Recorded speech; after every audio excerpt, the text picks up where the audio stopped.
So an interesting case that you and I discussed was about pricing, and this, harkens back to that factor we discussed early in the presentation, that, it's possible at times to get kind of pigeonholed into a price point, and your company seems to have found some interesting ways to pull yourselves out of that. So we're interested in learning a little bit more about that particular case.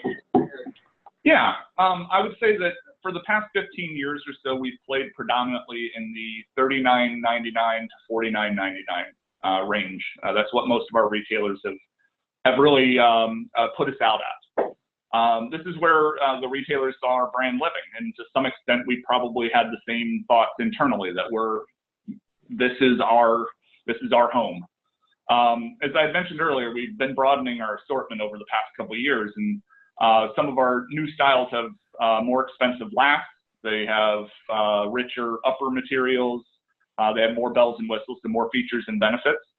So we started thinking, these items should and could command a higher price, right? In the past, we would have been a little bit weary about making a shift like this, of saying, hey, this is where we've always played, and now we're going to charge more.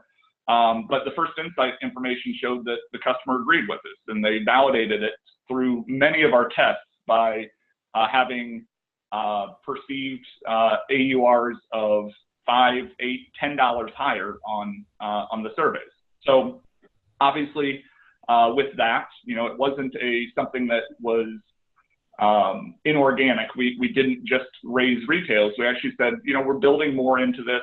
The costs from the factories are getting higher. The cost of freight is higher.